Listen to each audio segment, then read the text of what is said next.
drinking non-alcoholic beer, getting high. How has my sobriety affected my relationships? And have I ever considered writing a book? Stay glued and riveted to your screen as I attempt to answer these questions. Now. Well, not all at one time, but you know what I mean, in a chronological way, you know what I'm saying. Right, so my first question today actually comes from somebody who posted on my Instagram page. I'm going to use that as a shameless way of promoting my Instagram. Benjamin Lee Wright. Make sure you go over to that page, make sure you follow it if you're interested in seeing what I'm doing throughout the week, sort of motivational shite here and there. But the main reason is I put out a short comedy video once a week. I will be posting those on YouTube as well, but they'll be on Instagram 4 days earlier. I'll be putting those videos up on Instagram on Sundays, which is the same day that I put out my main video on this channel. So yeah, if you just fancy having a bit of a laugh, then yeah, check it out on Instagram. If not, they'll be out in a couple of days on YouTube anyway, so I didn't promote that well. So on to my first question, and this is from Andy409 Payne. And he says, as someone who is slowly winning the fight against booze, nice one mate, make sure you keep going. I just wondered if you drank non-alcoholic beer, as I find it tricks me into craving real beer. So at present I'm avoiding it, but again wondered if it was ever an option. That's a good question. I've had a couple of other people ask me that actually over the course of the videos. Short answer, no, I don't drink non-alcoholic beer. I was never really a beer connoisseur or anything like that, you know what I mean? So I've never really craved the taste of it. I always drank to get drunk, essentially. Yeah, I was always a bit of a scumbag, essentially, I suppose. Classless scumbag. When it came to that, I just drank Stella. So I was never the sort of person who kind of drank, say, a beer or wine along with a meal, you know, for the taste, for the flavour of it. So I guess because of that, when I gave up the idea of drinking non-alcoholic whatever, never appealed to me, never even occurred to me. And I can't help but think that if I were to do that now, after, well, I'm getting closer to 5 years of sobriety at this point, I think it would act far more as a trigger to, as you say, crave the real thing. That being said, there do seem to be a lot of people who've had great success doing it. I mean, a lot of celebrities as well. Randy Blythe from Lamb of God, not only does he still drink non-alcoholic beer, but I think they've actually put out their own beer now, non-alcoholic. So there are a lot of people who still do crave it. So I guess it's all down to the individual. But you did sort of say in your question as well how it's maybe making you crave the real thing. So maybe it's one to avoid. Just stay away from it completely. My next question is from the wonderfully named Alessandro Lazzaro. Okay, this is quite a long question, this one. I wonder if you were sober all these years.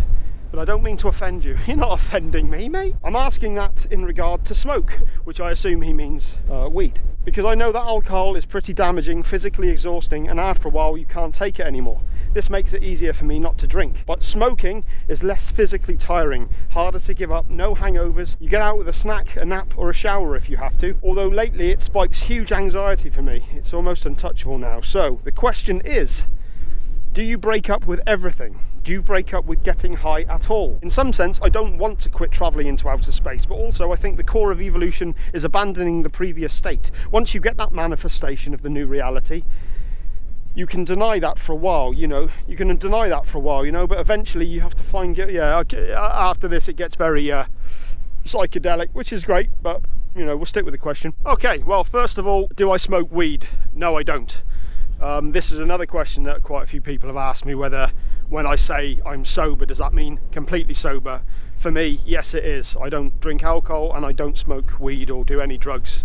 Haven't for a long time. I gave up drugs way before I gave up alcohol. So no, I don't smoke weed anymore. That being said, I do know exactly what you mean about anxiety with smoking weed. That was actually one of the reasons why I gave it up. I used to smoke very heavily from probably the age of 16 to the age of 24, so that was a solid 8 years there where I was smoking a lot, and especially the last 3 or 4 years I was just getting high, really stoned all the time, every single day. and it just led to paranoia. Frankly, there's that saying, isn't there, once you've gotten the message, it's time to hang up the phone. I think there were a lot of benefits to smoking weed. I certainly don't regret it at all. Maybe I regret going on as long as I did, but there's certainly a lot of lessons that you can take from it. I like the alternate way of thinking. It certainly makes you self-reflective. It certainly makes you look at yourself, which can be damaging after a while, especially as I'm somebody who's prone to introspection in the first place. Maybe constantly spending your time over-analysing everything is not a good thing. And essentially my reason for giving up alcohol was that it just wasn't fun anymore, and there weren't really any more benefits to doing it. And it sounds like, from what you're saying, if every time you smoke you get anxiety, then maybe it's time to pack it in. I know what you mean about wanting to go into outer space, and so I have to say I do kind of miss that a bit myself. It's nice having that sort of different way of thinking and accessing those other parts of the brain. But ultimately, if all you're getting out of it is those negative thought patterns, maybe, yeah, it's time to leave it alone. Maybe it's time to leave it alone, I guess. I mean, you can spend a lot of time in those negative places of the brain, and after a while it becomes the standard way of thinking, and that can lead to some long-term damage, I think, along the way. I think a lot of people think weed is quite a harmless thing to do. I'm not sure that I agree with that. In fact, that could actually be quite a decent video for me to do at some point. I think certainly if you've already got mental health issues, not saying you do, but just in general, then weed can exasperate that sort of thing as well. So yeah, in answer to the question, no, I don't smoke anymore. I am completely sober, and basically if it's becoming something in your life that's not really adding any value, then yeah, maybe it's time to pack it in. But ultimately it's down to you. Hope that goes some way to answering your question. And I'd also like to take this opportunity to, because I know Alessandro has asked previously if I could do a video about how I put these videos together in terms of the technical side of it, actually the filming, the scripting, the actual editing, putting the whole video together from start to finish. So if anybody else is interested in that sort of thing, leave a comment and maybe I'll put a video together if there's enough interest. At the moment it kind of seemed like something that wasn't really relevant to the channel, but you know, we'll see how it goes. Okay, we'll get on to the next question, and this is from Rio Vey, or V, I'm not sure. Hi Ben. Hi. So happy to see your notification. My question would be, have you ever been smoking cigarettes? Joking, I'm not sure that's a joke. To be honest, what drives you most to live a life, and why don't you write a book? In my opinion, you have a lot to say, your videos helped and helps. Book would be more than amazing. Well, thank you very much. Well, whether you were joking or not, no, I don't smoke cigarettes. I've never ever seen the point in that. Tobacco has always been one of those things that's, even when I was smoking a lot of weed, as it's in England, we quite often roll weed with tobacco, especially hashish, which is all my broke ass could afford. I never really liked tobacco at all. I've always found it to be, ugh, can't stand it. I was quite fortunate that I never caught the bug for that one. What drives you to live a life? Well, you know, we're here, so we have to live one. I think at this point I've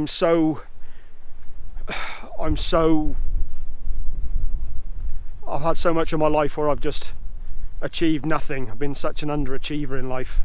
Never really pushed for anything, never really tried for anything, never been brave enough to do anything. That I kind of just want to do more now. I think that's quite a common thing when you hit middle age, you know, maybe you start reflecting on the time that you've got left and what you want to do with it. Again, this is a shameless plug for my Instagram, but one of the reasons I've started putting out the comedy videos is that it's something that I've always wanted to do, and I've never had the balls to do it, for fear that I'd be ridiculed, basically. So for anyone who is interested in why I'm doing them and why I'm putting them out on the channel, I do kind of feel that they're relevant to the channel, because yeah, it's about getting out of your comfort zone a bit more and being the real you, I guess. I don't want to look back and be the person who didn't have a go at least at the things that I wanted to do. Failure isn't actually failing, failure is not trying in the first place. I don't want to not try something anymore, I want to give it a go if it's something of interest to me. And have I ever considered writing a book? No, I have not. There's a couple of reasons for that. Firstly, I've not actually led a very interesting life. Even when I was drinking a lot, I was never a disruptive drunk necessarily. I was just kind of maybe a bit louder. I had fun. I don't really have any dark, crazy stories to tell. I don't know, maybe in the future. I mean, I'd like to think that I may one day get successful. Well, no, actually, I'd like to think that I will be successful, yeah. Stop doubting that sort of thing, that's part of it. And it would be very good if in the future things started blossoming and, you know, I got some success doing what I'm doing, that then I could write something. I mean, I'm an adequate writer. I'm not a good writer by any means, and if I was going to do some writing, I'd certainly want it to be me. I wouldn't like the idea of a ghostwriter. I'd like it to be my own words. I find writing very difficult. Very difficult. Part of the reason it can take me a long time to put videos together is way more to do with the writing side of it than it is anything else. The filming and the editing I find easy. Can do that no problem and just go out and do it, but the writing in the first place, getting those initial thoughts down and getting the discipline to do it, staring at that blank page and, you know, getting started. So maybe that's something I should do, you know, purely because of that, because building up discipline is a good thing. I do keep meaning to write some stuff for my website, but yeah, I just never get around to it. So maybe I could start with that. Maybe I could start putting out, you know, maybe kind of putting some written versions of these videos down and actually posting them on there, but yeah, we'll see. Okay, so my final question for today's video is from Trivico1. Hi Ben. Hello. My question is, how have your relationships been affected, if they have, by your changes in lifestyle? Quitting alcohol, becoming more active and taking care of yourself can alienate people who are otherwise friends. Have your relationships, friendships been able to evolve with you, and have you developed new connections since making the changes? Thanks in advance and have a great day. This is a very good question. The short answer is yes, relationships have been affected. When I first quit alcohol, and this was years ago when I made my first stint at doing it, I gave up for around 6 months. And people do stop calling you. Not only do you stop hanging around with certain people, but people stop calling you as well, and there's a couple of reasons for this. First of all, you being sober while they're drunk, I guess, makes them feel uncomfortable. Maybe they think you're boring now, or maybe you're doing something that they can't do, all of which does sadly affect things. You know, there is of course the, you know, there's no denying as well that they're essentially losing a drink buddy, you know what I mean? Alcohol is a pleasurable thing to do after all, and you do go out and have some good conversations, and, you know, I do kind of miss sitting in pubs and just talking bullshit with my friends. So yeah, they do kind of look at you differently. I guess ultimately you have to work out what is most important to you. If you're questioning whether you should be continuing with alcohol in the first place, then maybe there's a good reason for that. Some people do it for health reasons, maybe, you know, just don't want to have all the calories or the hangovers anymore. But chances are, if you are somebody who is really in need of stopping it, then I think you just have to look really at what's more important. I did find as well a lot with alcohol, it's very, as fun as it could be, you can find yourself in some pretty negative ways with it. And I don't necessarily mean in terms of getting in trouble, I just mean in terms of thought patterns. There's definitely people I've hung around with who everything's just negative all the time, and it can really drain you. So I try to stay away from negative people now. I try to have as many positive people in my life. Most people were pretty respectful of my decision to quit alcohol, but there are definitely a few people who tried to get me to drink again. You know what I mean? As soon as I turn up, you having a drink? You know, just immediately try and get me back into it. And at first it kind of did my head in, and now unfortunately I kind of look at that person now kind of almost like an enemy. It's a horrible way to be with somebody, but it happens to be true. When if I've made the decision to do something and someone doesn't respect that and is trying to alter my ways and get me to go back to a part of life that I don't really want to be in, I kind of have a tendency to look at them like, why, you know, you wouldn't do that if you actually gave a shit about me. So that kind of helps me staying away from that kind of thing. The other part of the question was, how have you gone about evolving relationships and I guess maybe making new ones? I gotta admit, I'm a bit of a failure in this one.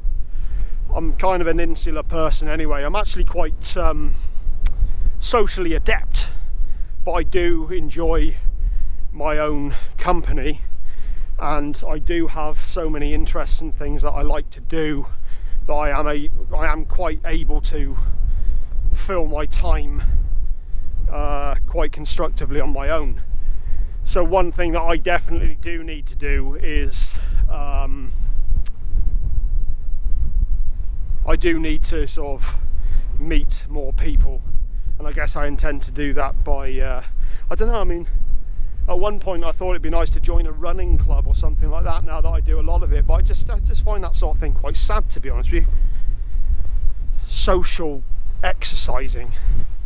I've never been the most sociable of people anyway. Even when I was drinking heavily, it was, you know, going out a lot was kind of the thing that I dreaded the most, which is maybe why I got so hammered in the first place. So that part of it, I think, is definitely something that I personally need to do more of and work on myself. If maybe I was more of a social person in the first place, I don't know, I'd probably do something more physical. I think yoga, dancing. I've always thought it'd be a good idea to learn how to dance, as silly as that might sound. But you know, that sort of thing. Just try and find something that you enjoy and that you like, and do that. That's a good way of sort of meeting like-minded people, I guess. But yeah, that's something that I definitely need to do more of. In answer to the first part of the question, I think a lot of it comes down to what you find important. If your friends don't support you, maybe they're not the best people to have around. If your issues with alcohol aren't actually that bad, then maybe it's not such an issue in the first place. But if it is something that is genuinely becoming worrisome, then I think you just have to make priorities over what it is you need to do. If alcohol is becoming a detriment to your life, then I think that should be the priority rather than who you drink with. I mean, there's that old saying, isn't there, of you don't just give up alcohol, you give up your friends. But I guess it's a good way to see who your friends are and what you find most important in life. So I hope there's some kind of relevance in there for what I've said. And yeah, thanks for your question. I haven't done that in a while. I haven't fallen in a while. I think that'll do for today. I've been going on for quite a while now. It's probably quite a long video. They always are. And once again, if I haven't answered your question, I will be getting to it. I've got a few more questions to answer, but not a huge amount, not enough for a full video at the moment. So if you guys do have any more questions, please let me know and I will do my best to answer them. And you can also ask questions on my Instagram page as well. That's a good way to also get in contact with me. It's getting really windy now. I'm going to go and enjoy the last of this walk, and I will be back with you guys with another comedy video, I should imagine, which will be coming out on Thursday. And yeah, if you want to check it out, go to Instagram first. Instagram, how many times have I plugged that today? Jesus Christ, I think you get the point. But for now, I'm off. Hope you all keep well, and I'll see you later.